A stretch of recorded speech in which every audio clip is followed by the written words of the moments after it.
அனைவருக்கும் வணக்கம். கிறிஸ்டோபா கடந்து நான் உங்க ராஜுங்க. ஓகே, தமிழை பொறுத்த வரைக்கும் எழுத்துப்பிழை ஒற்றுப்பிழை அப்படின்ட்டு வரும். அதேமாரி நம்ம பேச்சு வழக்கா சில சொற்கள் சொல்லுவோம். ஆனால் அது எழுத்து வழக்கா எழுதும்போது சில மாற்றங்கள் இருக்கும். அந்த மாதிரி பிழையான சொற்கள் ஒரு 15 கொண்டு வந்திருக்கேன். இதை நம்ம எழுத்து வழக்கா எழுதும்போது எப்படி எழுதணும் அப்படிங்கிறத ஒவ்வொன்றா பார்ப்போம். சரிங்களா? சொல் பாருங்க, ராமநாதபுரம். ராமநாதபுரத்துல என்ன கொடுத்துருக்காங்கன்னா ரெட்ட சுழி நா கொடுத்துருக்காங்க. அப்ப இதுதான் வருமா அப்படின்னா ராமநாதபுரத்துக்கு தன்னகரமான இந்த நா தான் வரணும். அதாவது சொல்லோட எழுத்தா வர்ற இந்த நா அப்படிங்கிறதா வரணும். ஓகேங்களா? சரி, ராமநாதபுரத்துக்கு இதுதான் வருமா, இது கரெக்டா அப்படின்னா இதுவும் தவறு தான். ஏன்னா ஒரு சொல்லோட எழுத்து இந்த 8 மயங்கொலி எழுத்துல ரா லா அந்த எந்த எழுத்துமே வராது. நா அப்படிங்கிற ஒரு எழுத்து தான் வரும். அப்படிங்கும்போது இங்க ரா வருது. அப்ப முதல்ல ஈ அப்படிங்கிற ஒரு எழுத்தை சேர்த்திக்கணும். அப்ப இதுதான் கரெக்ட். அது ராமநாதனா இருந்தாலும் சரி, ரா எழுத்துல ஆரம்பிக்கிற எந்த சொல்லா இருந்தாலும் சரி முன்னாடி ஈ சேர்த்திக்கணும். ஓகேங்களா? சரி, அடுத்தது எந்தன். என் கூட்டல் தன் அப்படின்ட்டு நாம பார்த்துருக்கோம், படிச்சிருக்கோம். ஆனா இலக்கண முறைப்படி என்ன சொல்றாங்க அப்படின்னா எந்தன் அப்படிங்கிறத என்றன் அப்படின்ட்டு இந்த ரா, அதாவது வல்லினரா தான் எழுதணும் அப்படிங்கிறாங்க. உந்தன் அப்படின்னாலும் உன்றன் அப்படின்னு தான் எழுதணும். நோட் பண்ணிக்கோங்க. அடுத்தது நாளி.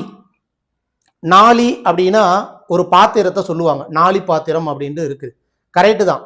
அதாவது அந்த வாக்கியத்துல பாத்திரம் சம்பந்தமா நாளின்னு கொடுத்துருந்தாங்கன்னா இது கரெக்டு.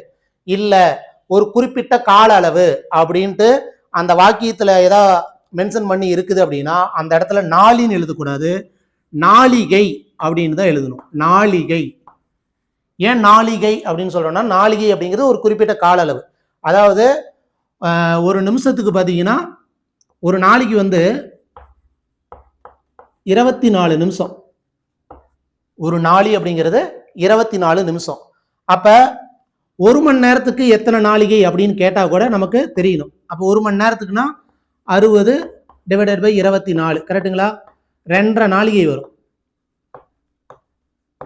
அப்போ ஒரு நாளைக்கு அப்படின்னு கேட்டா கூட 24 × 2.5 அப்படின்ட்டு போட்டு கிட்டத்தட்ட 60 நாளிகை. ஒரு நாளைக்கு 60 நாளிகை அப்படின்ட்டு இதுவும் நம்ம கொஞ்சம் தெரிஞ்சுக்கிறது முக்கியம்தான். ஓகேங்களா?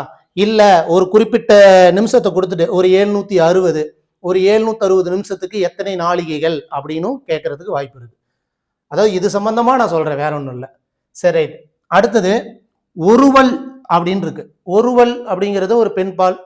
கரெக்டு தானே? அப்படின்னா எழுத்து வழக்கா எழுதும் போது இலக்கண முறைப்படி ஒருவல் அப்படிங்கிறதுக்கு ஒருத்தி அப்படின்னு தான் எழுதணும். ஒருவல் அப்படிங்கிறதுக்கு ஒருத்தி. ரைட்டு. அப்ப ஒருவன் அப்படிங்கிறதுக்கு ஒருத்தனா அப்படின்ட்டு கேட்கலாம். அது கிடையாது, ஒருவன் தான் கரெக்ட்.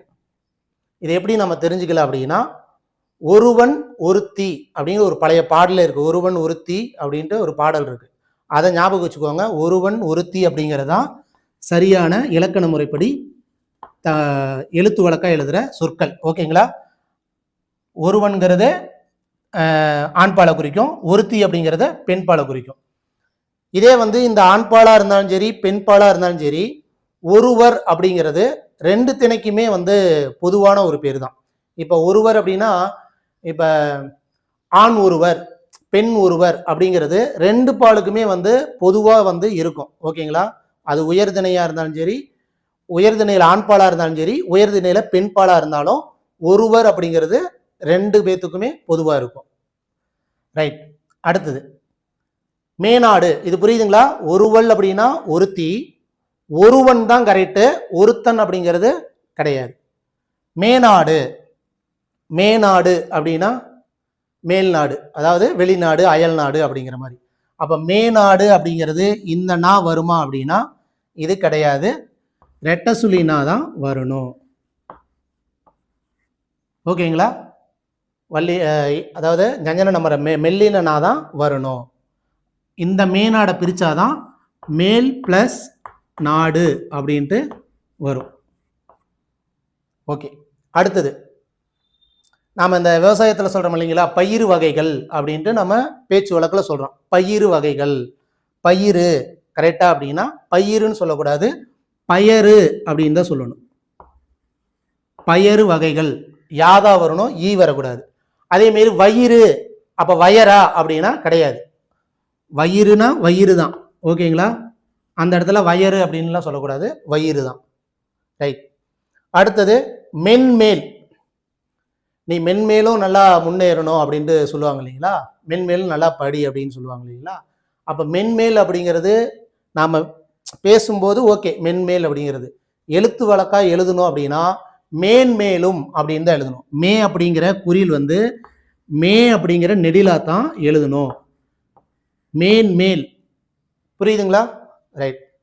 அடுத்தது முகர்தல், மோந்து பார்க்கறது. ஒரு பூவை வந்து மோந்து பாரு அப்படிங்கிறத நம்ம வந்து முகர்தல் அப்படின்ட்டு எழுதிட்டு பேசிக்கிட்டு இருக்கிறோம். ஆனால் முகர்தல் அப்படிங்கிறதுக்கு இலக்கண முறைப்படி சரியான எழுத்து வழக்கு சொல் அப்படின்னா மோத்தல்.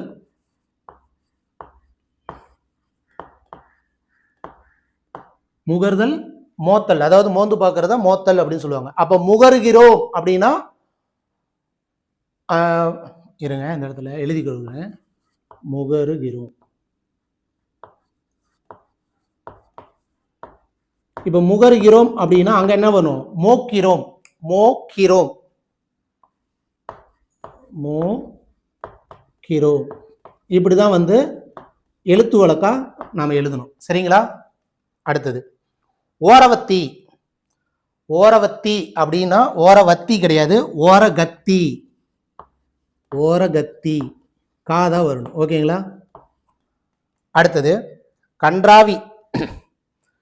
இது வந்து நம்ம பேச்சு வழக்கா சொல்றோம், ஆனா அதனோட எழுத்து வழக்கு அப்படின்னா கண்ணராவி. அதாவது ஒரு நான் வந்து சேர்த்தி வரும், கண்ண ராவி, கன்றாவி இல்லை, கண்ணராவி. அடுத்தது கம்மநாட்டி. கம்மநாட்டி அப்படின்ட்டு நம்ம சில பேர் திட்டுவோம், பேசுவோம். ஆனால் கம்மநாட்டி கிடையாது, கை பெண்டாட்டியை தான் கம்மநாட்டி அப்படின்னு சொல்லுவாங்க. கை பெண்டாட்டி, பொண்டாட்டியும் கிடையாது, பெண்டாட்டி, அதுவும் ஞாபகம் வச்சுக்கோங்க, கை பெண்டாட்டி. அடுத்தது சக்களத்தி. அது என்ன சக்களத்தி? நாம அப்படிதானே சொல்றோம் சக்களத்தி அப்படின்னு, சக்களத்தி ஒருத்தி வண்டா அப்படின்னு. சக்களத்தி கிடையாது, சகக்களத்தி. சககளத்தி.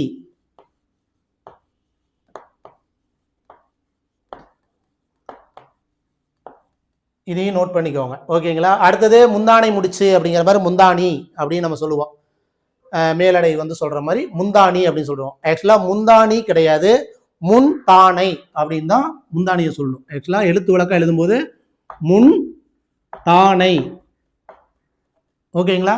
சரி. சம்பந்தன். சம்பந்தன் இது கரெக்டா அப்படின்னா, இது ஆரம்பத்தில் அப்படிதான் எழுதிட்டு இருந்தாங்க. ஆனா இடையில பாத்தீங்கன்னா அந்த சம்பந்தன் அப்படிங்கிற இடையில வந்து சம்பந்தன், இப்ப திருஞான சம்பந்தர் அப்படிங்கும் போது அந்த சா இம் பா அப்படின்னு தான் எழுதணும், ஓகேங்களா? அப்ப சம்பந்தன் அப்படின்னாலும் சம்பந்தர் அப்படின்னாலும் என்ன எழுதணும்? சம்பந்தர் அப்படின்னு தான் எழுதணும், ஓகேங்களா? சம்பந்தன். ஓகே. கடைசியா பாத்தீங்கன்னா ஊரணி. ஊரணி அப்படிங்கிறதுக்கு ரெண்டு அர்த்தம் இருக்கு. அது அந்த வாக்கியத்துல என்ன சொல்றாங்க அப்படிங்கிறத நம்ம முதல்ல புரிஞ்சுக்கணும். ஊரணி அப்படின்னா ஊருக்காக சேர்த்து வைத்த ஒரு அணி அப்படிங்கிற மாதிரி, இந்த மகளிர் குழு மாதிரி ஊருக்காக சேர்த்து வைக்கப்பட்ட அணி. அந்த இடத்துல இது கரெக்டு தான். ஆனா ஊருக்காக தேக்கி வைக்கப்பட்ட ஒரு நீர்நிலை அப்படின்னு அந்த வாக்கியத்துல இருக்கு அப்படின்னா அந்த இடத்துல ஊருணி அப்படின்னு தான் எழுதணும். ஊருணி அப்படின்னு எழுதணும். அதாவது ஊர் பிளஸ் உணி அப்படின்னா உண்ண, ஊருக்காக உண்ணுவதற்காக தேக்கி வைக்கப்பட்ட ஒரு நீர்நிலை, குளம் சொல்றோம் இல்லைங்களா? அதைத்தான் வந்து ஊர் உணி அப்படின்னு சொல்லுவாங்க. சரிங்களா? அப்ப எந்த வாக்கியம் அந்த இடத்துல கரெக்டா நாம பார்த்துட்டு தான் ஊரணி வருமா, ஊருணி வருமா, நாளி வருமா, நாளிகை வருமா அப்படிங்கிறத நாம எழுதணும். இன்கேஸ் வந்து பூசணிக்காயை கூட வந்து பூ சுனைக்காயின்னு கூட தான் சொல்றாங்க. அங்க திடீர்னு வந்து பூசணிக்காய் அப்படின்னு கொடுத்துட்டு இதனுடைய சரியான தமிழ் சொல் அப்படிங்கிற மாதிரி கேட்டா கூட அதுக்கு இருக்கு, பூ சுனைக்காய் அப்படின்னு கூட சொல்றாங்க. பொதுவா வந்து இப்ப நம்ம பூசணிக்காய் தான் நம்ம வந்து எழுதிட்டு இருக்கிறோம். கேட்டாங்கன்னா பூ சுனைக்காய் அப்படிங்கிறதையும் ஞாபகம் வச்சுக்கோங்க. ஓகே, சரிங்களா?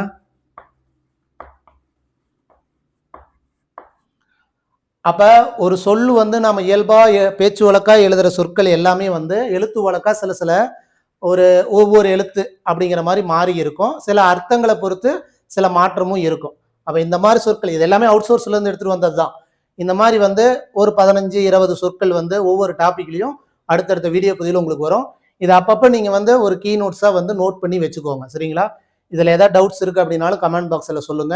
இந்த வீடியோ பதிவு உங்களுக்கு யூஸ்ஃபுல்லா இருந்தாலும் லைக் கொடுங்க. கமெண்ட் பாக்ஸ்ல உங்களுக்கு கருத்துக்களை சொல்லுங்க. மறுபடியும் அடுத்தடுத்த வீடியோ பதிவில் மறுபடியும் நான் உங்களை சந்திக்கிறேன். இத்துடன் கிறிஸ்டோபா அகாடமி நான் உங்க ராஜு. தேங்க்யூ.